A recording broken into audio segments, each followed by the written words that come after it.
really excited. And look at that. We All of a got sudden it it working works. again.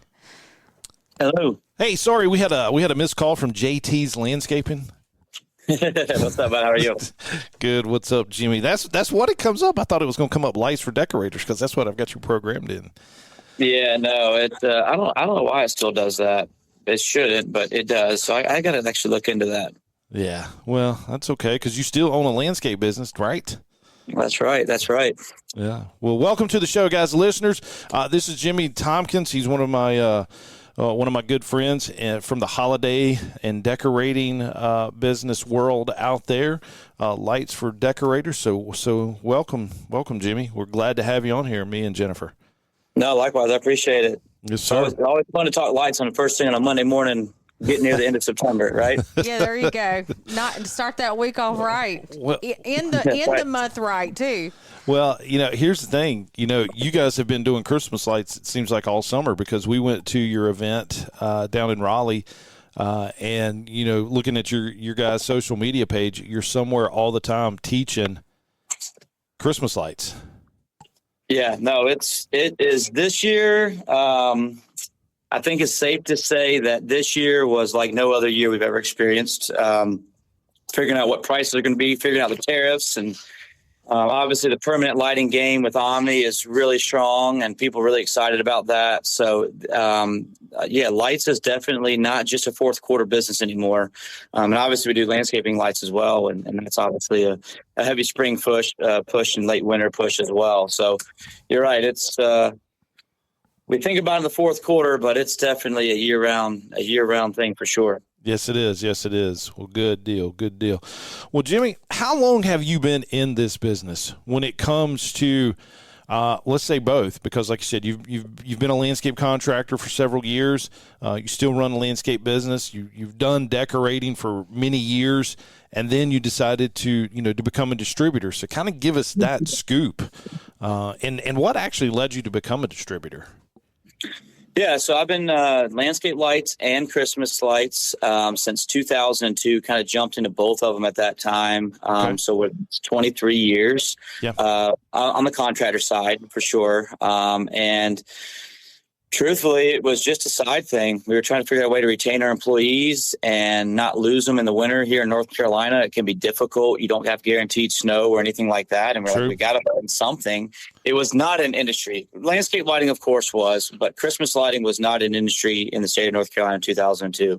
Yeah. But I found it online. I was like, man, this looks pretty cool. I think this could be kind of fun. But it wasn't a goal of being profitable. Honestly, it was really just something like, let's do this, fill time, get some guys some hours, and then, see where it goes. But what was really cool about it was it actually opened up the opportunity for customers that we might not have reached otherwise. So it really got us into a really good demographic of client, and our target avatar of customer totally changed through the Christmas light industry. And then it became something where it wasn't just let's try not to make money on this. It's, holy cow, we have to actually hire part-time guys to now get this stuff done. Yeah. Because the demand was so high. So we did that for many, many years, and, had a lot of fun with it. And it got pretty big and pretty intense. So we split that company off and made it its own individual entity, and then had an opportunity to become a distributor. And I didn't really know what a distributor meant. Because I'm a service person. I'm in the service industry, landscaping, lighting. So being on the product side seemed kind of boring. Like, it didn't seem like it was something that I'd be super into. I love dealing with customers. I love the problem solving side of things, and was approached multiple times to do it, wanting to have a Southeast representation for some product lines. Finally bit the bullet on it back in 2018. Okay. Really was kind of casual. Like, we weren't really marketing it. We weren't going out there. There's just local people that would come in and buy stuff.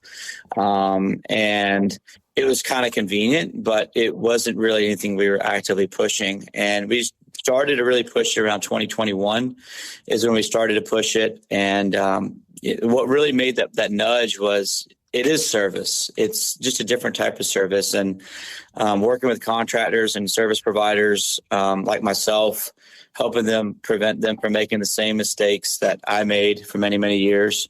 If we can help alleviate some of those challenges and some of those mistakes and just service them through the product, it's a lot of fun. So definitely having a lot of fun doing that and talking with the guys and hearing their struggles and helping them overcome those struggles and help them find the lighting industry and what that could do to change their bottom line. And we've seen a lot of people from other industries. They're like, man, I'm just not getting enough money out of it. Like, it's hard to make a living off of this.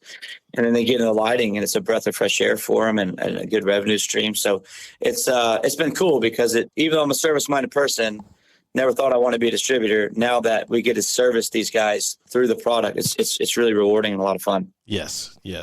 And I love what you said. You got into it because you needed to extend the work hours for your guys through the winter. And like I said, we don't get enough snow. It's hit or miss here. And the fact that it builds your other side of your business, we have always seen that. We get landscape work from our lighting customers. Now, not every landscape customer will buy Christmas lights from us, but it's to the point, if we can sell our Christmas lighting services to them and they need some type of landscape work, they're going to call us. It is a good connection. For some reason, people trust people putting up Christmas lights. Like, it's just, you make that connection and you've won them over. And so any future work, they're going to give us a call. And that is the one thing that I've truly enjoyed about it, is because it helps build the landscape business just as easy. So. Yeah, no, for sure.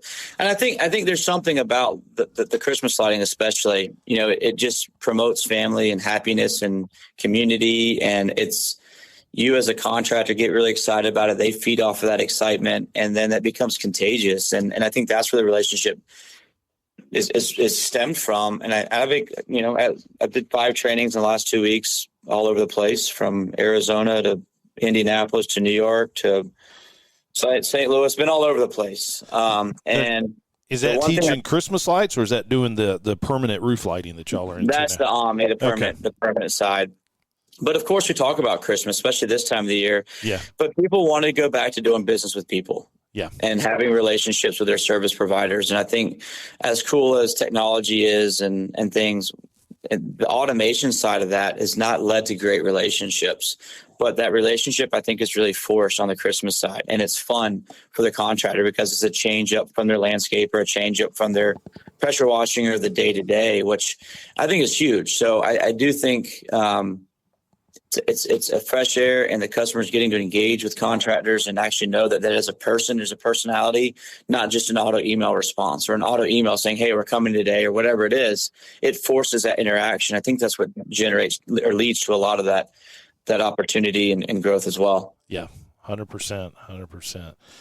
Good information there from Mr. Tompkins. Well, Jimmy, my question for you is, how many locations do you guys have as far as supply stores go? So we have 4 that are ours. So we have Raleigh, North Carolina, Atlanta, Georgia, Sarasota, Florida, and Phoenix, Arizona, that we have stock in throughout the season. And then we have a couple of other partner locations up in the Midwest, Minneapolis, Indianapolis, New York, and Texas, that we also work very closely with to try to really, get products to guys as quick as we possibly can. What made you decide to branch out and have other locations? Well, I call it the Amazon effect. Amazon has created this mindset where it's, I want it, I need it, I get it, and I want it now, I get it now, and I need it now. And unfortunately, what we have seen with a lot of contractors is a lack of inventory management capability and forecasting in their schedule. And unfortunately, they're going so fast in season, they don't know, oh, shoot, we're down to our last bag of slide plugs or zip wires, C9 bulbs or whatever it is, and they need something and they need it now. And our goal ultimately is to be able to have products in guys' hands as quick as possible. So if they order it by 2:00 today, we want to be able to get it to them by tomorrow across the United States. So right now with our locations and partners, we pretty much can cover 80% of the United States 85% of the United States are covered within 2 days. Wow. And if we could change that number to go 85% in 1 day, I think that's just going to be even a better step in the right direction. So it's just really meeting the demand of the contractor and opening up in markets that are strong markets that could justify that. But we also see for our business, a growth opportunity as well. Well, so your supply stores now, do you offer just supply for the lighting, or do you do both supply and decor in all of your stores? It's everything. So it's landscape lighting, the Omni permanent lighting, Christmas lighting, and then Christmas decor. The only thing that's not in all the stores are all the ornaments and all the picks and sprays. We have over 13,000 SKUs in total. Yeah. But a lot of those SKUs are made up from ornamentation and pick, spray, decor type items and ribbons and things of that nature that are more for the interior side. So that stuff, we have samplings of that throughout the country, but the majority of all of that stuff, because of the amount of SKUs and how much it is and how much space it takes up, is in our Raleigh and Arizona locations. So you were talking about Amazon, the Amazon effect. So when it comes to buying supplies, how often are you seeing your contractors go to Amazon and buy what I would assume to be, subpar based on what you guys sell? Because I've seen the products you sell. How often are you seeing these contractors buy off of Amazon and then regret the purchase and then come back to you guys and get what they thought they were getting? Do you see much of that? Yeah, we see a lot of that. And we also see a lot of it Lowe's and Home Depot even, right? They're marketing themselves as having professional this or that. Now, Lowe's and Home Depot, their prices are outrageous for like even SPT1 zip wire. I think it's like $90 a spool or something outrageous. Ours is less than half of that. But we do see people dabble with that. What could be the difference? It's all got to be the same, right? But one example is we had a contractor buy some 16 gauge wire on Amazon couple of weeks ago, and when they went to do the install, it was a permanent lighting job, but it's still 16 gauge landscape lighting wire. And he went to do the install, and he basically connected his wire, went down, and he had no power. So then he went in and checked, and unfortunately there was a breakage somewhere in that wire. So he ran all that wire, went through the whole process, all to find out that there's a break in that wire. And it was just he saved a couple of bucks, but really the reason he went there was because he needed it now. It wasn't because he was trying to save dollars. It was because he was kind of got his back against a wall, and he learned the hard way. And I probably hear about that once or twice a month. Somebody goes out and buys a product that's subpar, or they go to Alibaba.com and are trying to buy stuff direct, and they don't really know what they're getting. And then they have an issue and there's nobody to call to get it warranted. So they're kind of stuck with it, and I think that's where everybody's allowed to make that mistake once. But I think everybody learns the hard way that you just got to get it from a trusted source where people are going to stand behind it. And if in fact there is an issue, we're going to make that right for you. And I think that's what most contractors have decided. Have been in it for a long period of time. It's typically the people that are just jumping into it that don't really truly know the value of what a commercial product is versus a more DIY product. So when you have a contractor that reaches out to you guys and they're brand new in this industry, they're like, how you guys were, they've got to find another resource of income for their employees during the winter months. So they come to you and they want to get into this field. How do you direct these contractors getting into the lighting business for the first time? How do you go about that with them? Do you give them, like the permanent lighting with Omni, y'all have got certification classes that they can take for that. But decor and then like your typical Christmas lighting, is there classes that these contractors can take from you guys for that side of the business? Yes. So that's kind of like a double layer question for sure, and a fantastic question. So it's very intimidating when you pick up a catalog of ours. Well, we have multiple, and it's all this stuff. You're like, oh my gosh, where do I even begin? And people kind of get excited because it is fun, right? Mm-hmm. But we always tell people you can do the Christmas lighting industry with about 13 products. It's your C9s, your 5mm, your wreath, your garland, are your core. And then, of course, you're going to have your slide plugs and your zip wire that makes that stuff come together. And then you typically can go to a spritzer or a light burst, but it can be very overwhelming to try to jump into this business and offer everything. And I think the biggest mistake is they try to offer too much the first couple of years. And they just need to come in with the core, which is going to be 95% of the requests anyways, within those products, wrapping bushes, wrapping trees, putting C9s on the roof line, putting wreaths and garland on. That's it. Like, really, you can make a really successful business out of that. So we encourage them to start with that. And then as far as we typically do what's called a holiday boot camp. And that boot camp is exactly that. Its goal is to train new installers, the core business, how to price things properly, because we're seeing a lot of issues with pricing, right? People don't understand how to price jobs properly. They're just pricing it to get the work versus pricing it to the value of what the services that they're providing.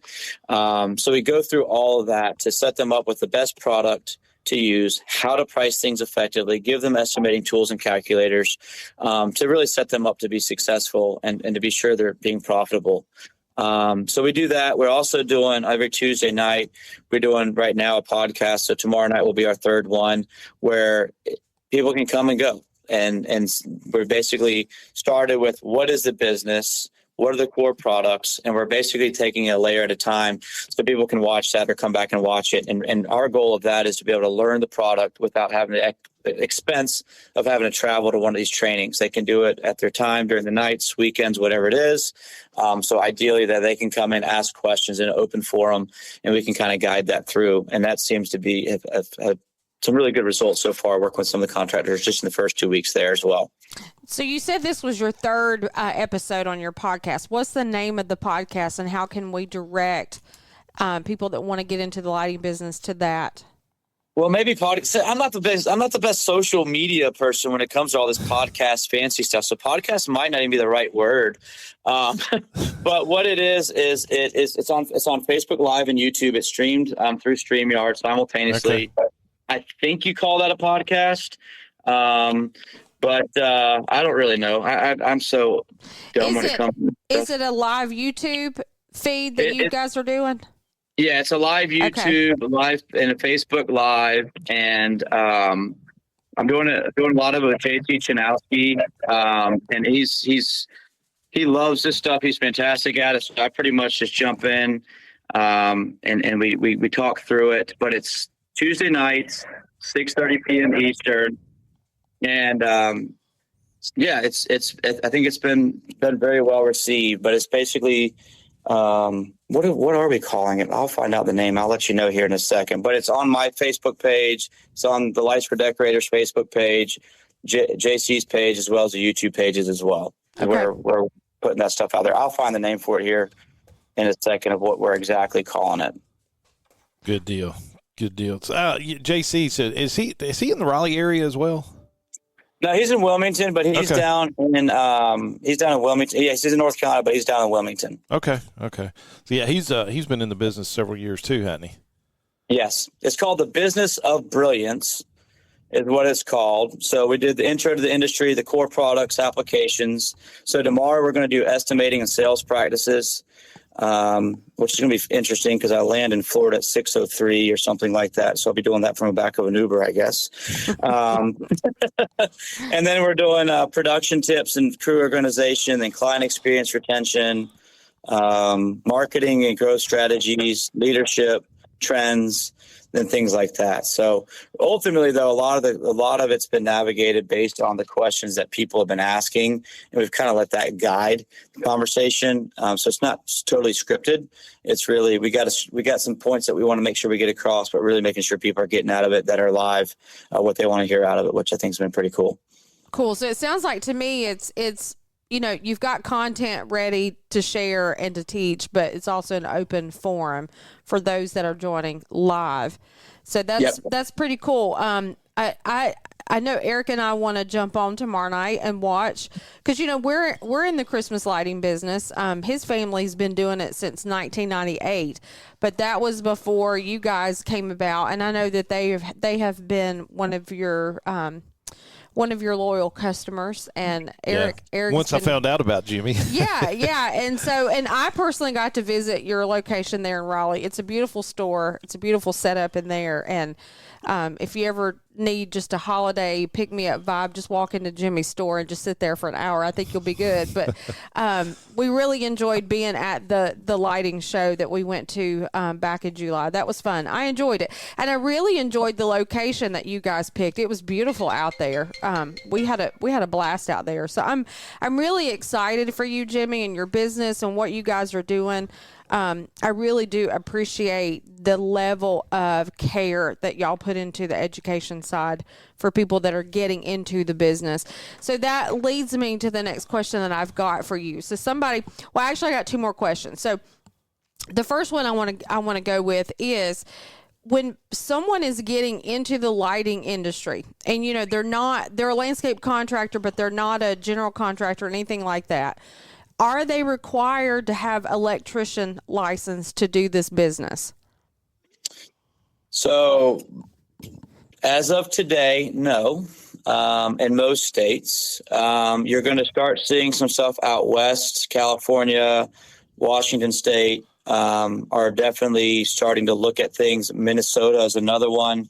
That you're starting to see a level of people trying to figure out, what do we do with this? And I think it's really all about the municipalities trying to figure out a way to monetize this. Mm-hmm. You make a quick dollar off of another license that people need to have. But technically, the thing of it is, as long as you're not doing any hard wiring and it's plug and play, plugging into receptacles, technically by law, it does not require any sort of permitting. But I actually am one that I think there needs to be some sort of regulation here, just because it's dangerous work, right? Ladders, high voltage, well, not high voltage, but 120 volts versus 12 volts, right? Mm-hmm. On ladders, long hours, lots of overtime, a sense of urgency because you got to get it done. You got to get it done now. There's a lot of pressure to get jobs done. So I do think there needs to be some sort, because every year we lose, unfortunately, we have some serious injuries, or we lose people who have been in the industry for many, many years. And last year, a great contractor out of Delaware named Dave Wyatt, who's been in the industry for forever, like every other day, went up a ladder and slipped and fell off, and unfortunately did not make it. And wow, that's scary, right? Yeah. It's very, very scary. It's dangerous work, and has nothing to do with the electrical side, but just overall awareness and safety. How important it is to work and have peers on the job site, not working as an individual, because that can save people's lives literally. And I think having an awareness around that, and that's something we try to do within our training, is don't belittle the safety side of it. And making sure you're working in pairs, making sure you have someone holding your ladder. It scares me to death when I ask guys, well, how many on your crew? It's one. I'm like, oh my gosh, whatever. Right. Very, very scary. Right. I know you can save a little bit of money there. I get it. But man, is that scary. Well, I think safety should be first and foremost in everything we do when it comes to the industry, or any trades industry for that fact. I know, my brother is an arborist, so he's, heights every single day.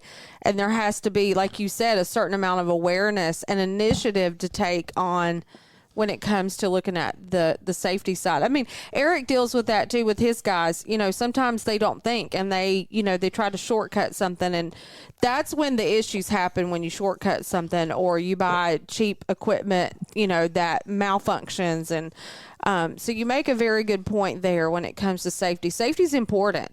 So when you talk about safety, do you include that? Is that part of your educating process, or do you just touch on it just to kind of reaffirm that to the guys? How do y'all approach safety when it comes to doing it as a business?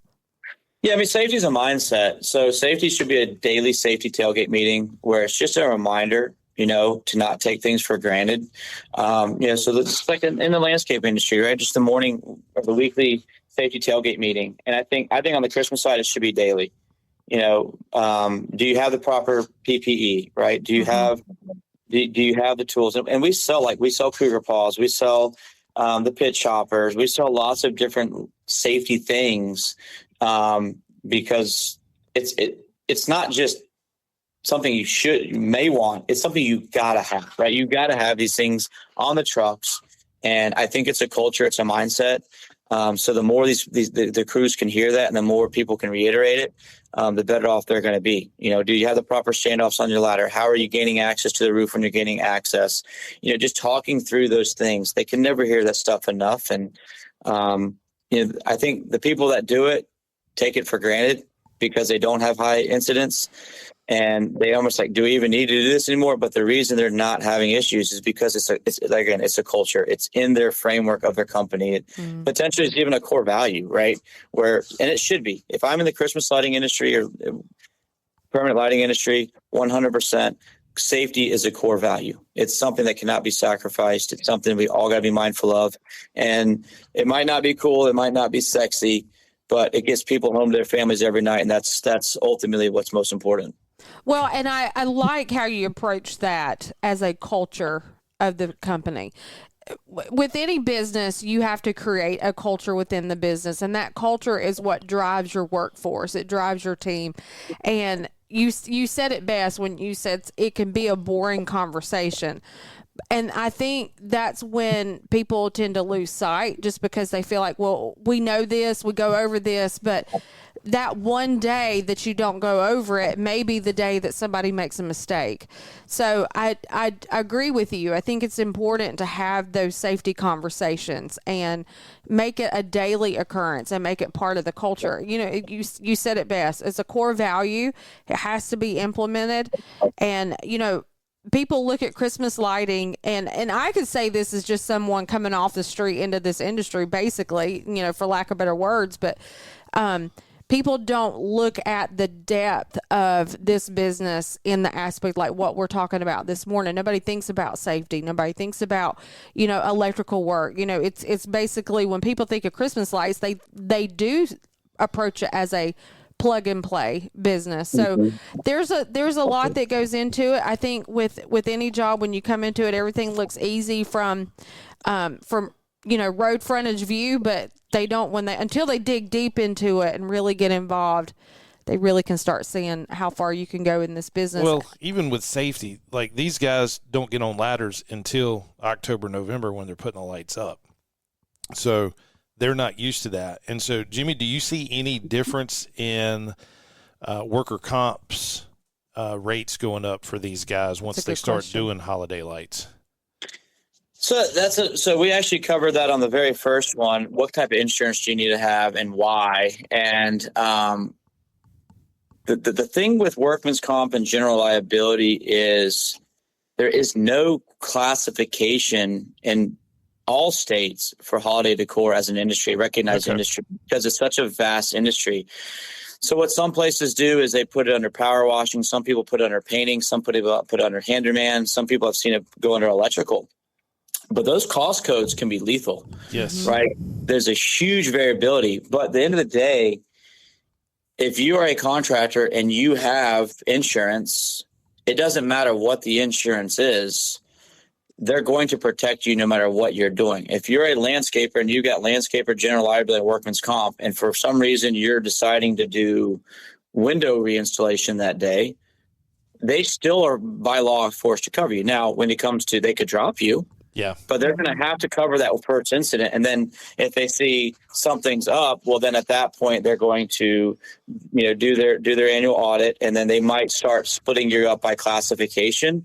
But most states are going to put the GL and workman's comp to what is the predominant, what are the majority of the hours that they're spending doing. Yeah. And they're going to put them under that cost code. Unfortunately, there's not a clear-cut answer there. And I don't think we'll see a clear-cut answer there, but that is where we're at now and how they kind of administer that to date. Have you ever seen them give the classification of roofer? I have seen that as well. Yeah. And anything, I think, state of North Carolina, anything over 12 foot on a ladder considers you roofer?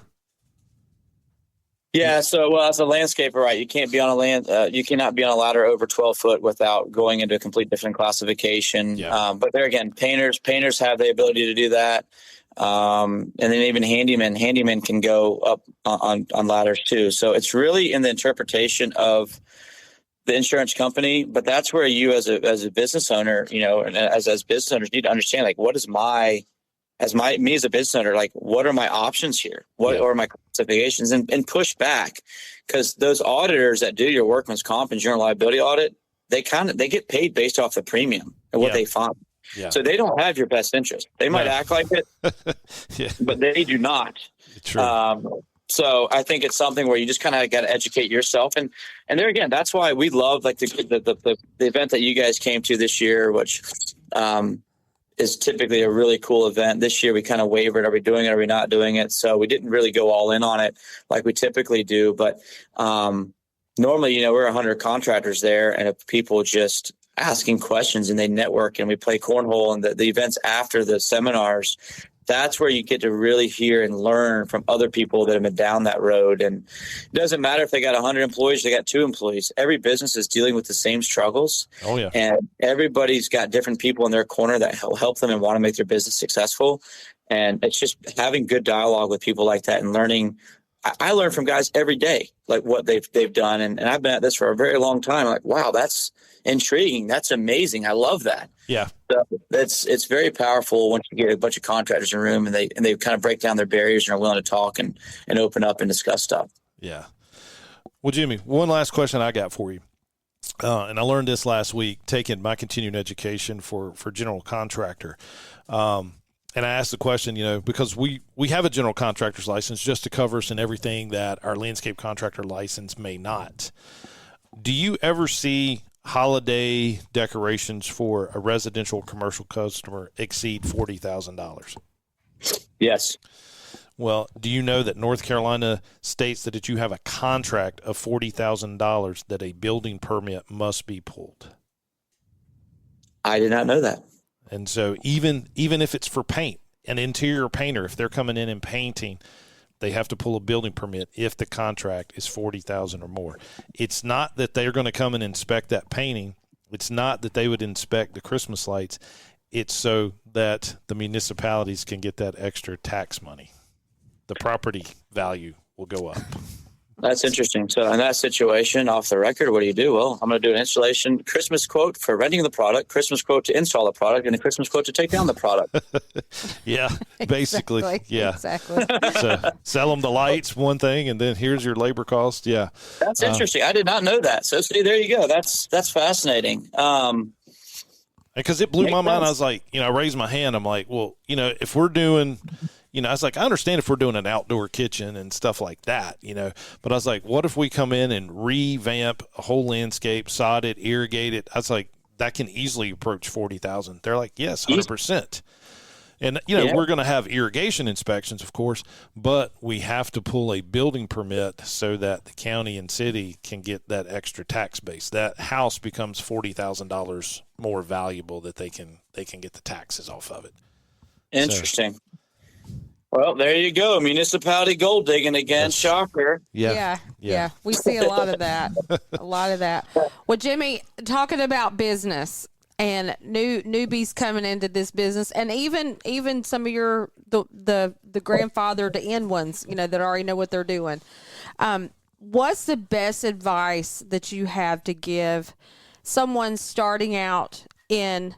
Well, I mean, you can kind of look at this two-faceted. Somebody starting out in business, but also somebody starting out in the Christmas side of business. What's the best advice that you would give somebody? Well, I'm going to give you 2 answers, because business is business, and the only way you're successful in business is to know your numbers. Mm-hmm. And if you know your numbers, you know what you need to charge, you're confident in your numbers, you're not pricing your numbers because somebody on Facebook.com is telling you to charge X, Y, and Z.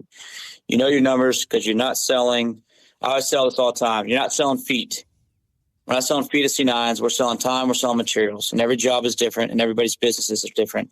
Everybody should have a different price or way they're coming up with that price based on their dynamic of their business. So know your numbers inside and out, forward and backward, so that you can price to be ensuring that you're making a profit. And that's business 101, in my opinion. Mm-hmm. I think as far as the Christmas light installer, my number one advice there for somebody that's new is to slow down, ease into it before you go full throttle, and don't overcommit. It's easy to put the lights up. It's easy to sell the product. It's easy to install it. It's easy to do it. It's easy to see it. where the real businesses are successful, it's on the takedown. Yes. So your takedown really sets yourself up for success that following year, and people tend to rush it. They are over it. They're done. The weather stinks, and they just want to hurry up, throw it in a box, and call it a day. And when they go to open those boxes next year, it's a bird nest of lights. It really can complicate them and really hold them back from being profitable. So I think really be very systematic, process-oriented. And I've been saying this a lot lately, too, as I've been going around. Manage the system, not the person. Yeah. So if you don't have a system to manage, you're not going to be effective at managing the people doing it. That's well said. I like that. Manage the system, not the person. Yeah. Well, employees change year to year anyway. So that's always been our problem, is actually getting somebody up to speed to go and put up lights, because they weren't with us last year. And so luckily we've got Caleb. This will be his 6th decorating season for us. He pretty much understands our commercial side, so I kind of let him just handle those on his own. So and my son is going to be helping for the Christmas season. This will be his 2nd year. Yeah. So awesome. Well, Jimmy, we really appreciate you coming on air live with us. This will be converted into a podcast once the live show ends. So if anybody's interested and want to go back and listen to our conversation with Jimmy this morning, you can listen to that on any podcast platform, Keeping Up with the Joneses. Yeah. So that is our podcast. And we did do live Facebooks on Monday nights, but right before the wedding, things got crazy and hectic. So we decided to put that on the back burner for a while. So this, like you said, keep it simple, manage the system. And right now we're just more focused on managing what we have instead of adding too much to our plate at the moment. So doing Facebook Live, we'll come back eventually. We're just not ready to jump back into that just yet. But we're excited for you guys, Jimmy. Everything that you guys are doing, Eric and I are on board watching and seeing the success ahead of you guys. And we're really excited and appreciate y'all coming on air and having that conversation with us this morning. Yep. No, absolutely. I appreciate it, and excited to see you guys getting the radio thing going back and going strong as well. So I know we're going to see you in Kentucky, if not before, and a couple other places you guys are planning on being at. So super excited about that, and appreciate y'all's commitment to sharing with the industry. And I still love my landscaping industry too. So I appreciate it, and everything you do. I do all your classes for keeping my CEUs up too. So and I appreciate that. And appreciate what you guys are doing. So awesome. Love it. Cool beans. Well, it was great talking to you, Jimmy. See you, bud. We'll send you a link for it. Perfect. Thank you, guys. Thanks. See you, buddy. All right. Bye-bye. Take care. All right, guys. That was Mr. Jimmy Tompkins with Lights for Decorators.